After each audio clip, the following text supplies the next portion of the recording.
You've decided to make the big move, quit the job, start the company, end the relationship, leave the city.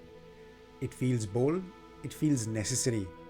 But somewhere inside, a quieter voice is asking, am I running towards something or just running away?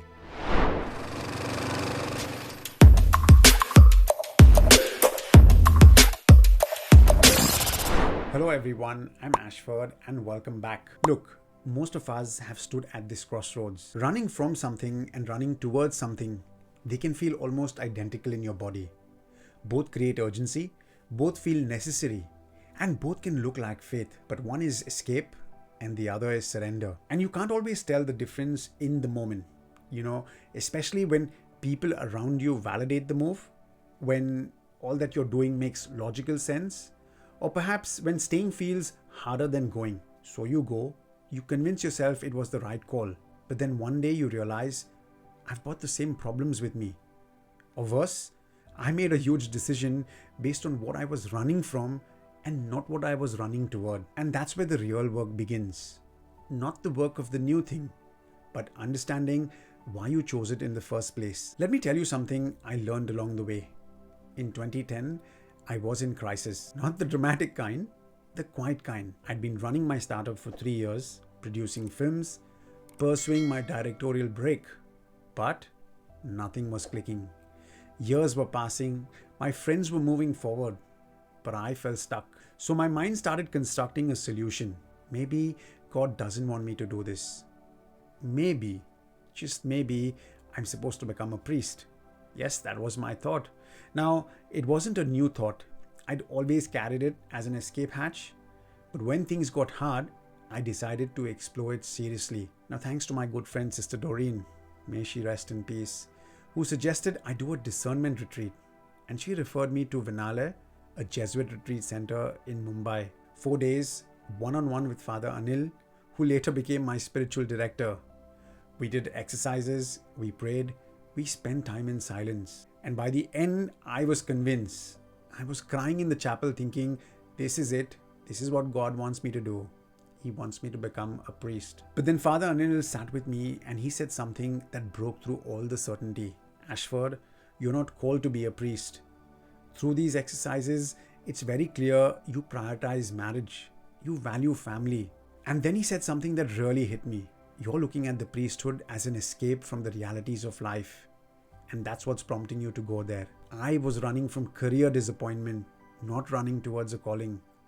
And once he named it, I couldn't unsee it. The priesthood wasn't wrong, but my reason for choosing it was. That was an escape. It wasn't my surrender to a calling. I thought I'd learned my lesson, but years later I faced another dilemma, this time about marriage. Now I'd matured. I thought I knew how to discern, but here's where I was deciding between two people. Whom should I marry? One had everyone's approval, my parents, my godmother, the people I respected. She felt like destiny. The other was my friend, someone I could talk to at any time, someone who loved me unconditionally. But she didn't have the rush, and I was confused. So I did what I've learned to do. I prayed about it constantly. And later, I went to a retreat at the Divine Center in Kerala. Now, during that retreat, I met with Father Augustine and I shared with him what I was wrestling with. And he asked me a question. He said, are you choosing by the Spirit or by the flesh? Choosing by the Spirit means by truth, by presence, by choosing what's real. And choosing by the flesh means by status, by validation, by what feels like relief. And I just sat with that because what he had asked me really made me think. The infatuation was the one everyone approved of, the one that felt like destiny, that was chosen by flesh. Status, validation, it was the rush. Whereas my friend on the other hand, the steady, real, unconditional one, that was choosing by the Spirit. And when I saw that clearly, I knew I wasn't choosing away from infatuation. I was choosing or started making a choice towards my friend. Here's the part that sealed it for me. I was in adoration in the Blessed Sacrament and I prayed honestly, Lord, I don't know how to love her. I don't know if I'm capable of the kind of love she deserves. And in that stillness, God answered, my grace is sufficient for you. That's 2 Corinthians 12:9, my favorite Bible verse. And I guess that's how God speaks to us at times, through His Word, and that became the anchor for every decision thereafter. I wasn't choosing based on intensity or validation anymore. I was choosing by the Spirit, by truth, by presence, by surrender. Now, once I learned that question, are you choosing by the Spirit or by the flesh? Everything shifted. I could even look back at my priesthood crisis and see it clearly.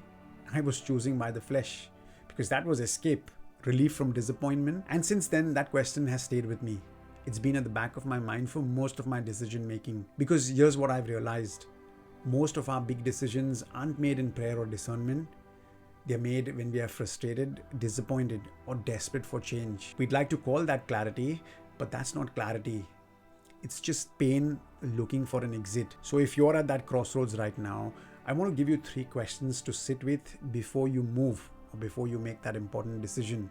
But listen, these questions only work if you're radically honest with yourself, or ideally with someone else, like, a strong person you trust. Because when I was honest with Father Anil and Father Augustine, they could see what I couldn't. They could name the escape, they could point to the surrender, but only because I told them the truth. Not the version I wanted to be true, but what was actually happening. So here are the 3 questions. First, are you choosing by the Spirit or by the flesh? This is the master question. By the Spirit is truth, presence, surrender, what's really beneath the surface. And by flesh, that is status, validation, excitement, what feels like relief. Now, when you get these answers, write it down if you need to. Which one is actually driving the decision? Second, what am I trying not to feel if I stay? And name it honestly. Is it embarrassment? Is it incompetence? Are you afraid of being seen as, left behind or failure? Is it financial pressure? Because sometimes the new direction isn't calling you forward, it's just offering you emotional relief. And relief is not the same as direction. And the third, am I at peace or am I just in motion? You might feel high right now, you might feel a rush, but those aren't the place to decide. The place to decide is peace, even if you're scared. Yes, you heard that right. Even if you're scared. Because good decisions can wait. Hurry clouds everything. So if you are facing a decision right now, here's what I want you to do. Don't rush. Don't announce it. Don't even start preparing for the move. Instead, just sit with it. Ask God, show me what's actually driving this. Strip away the justification. Strip away fear. Strip away what other people think I should want. Am I running from something I need to face? Or am I running towards something you're calling me to? And if it's the right move, give me peace about it. Not excitement, just peace. And then wait. Don't force the answer. Just be honest with what arises. Here's what I know. Running away doesn't disqualify God's grace. He redeems even our escapes. In my last video, I talked about moving to Dubai and what it taught me. You can watch it here. And looking back now, I can see the decision which I made on the spot, that was escape. Things weren't moving as I planned in Bombay, and so I fled. But God, He still used it. He met me there, He formed me through it. So if you realize you've been running, don't despair. Name it and let God redeem it. Now it matters you name it, because if you don't understand why you're choosing something, you will keep making the same choices again. So be honest about what's actually driving you. Are you being driven by the Spirit or by the flesh? Is it escape or surrender? Are you in a hurry or at peace? When you can answer those honestly, you'll know. And you'll have the peace to move or the peace to stay. And that's where faith actually lives. I'll see you in the next one. Until then, cheers and God bless.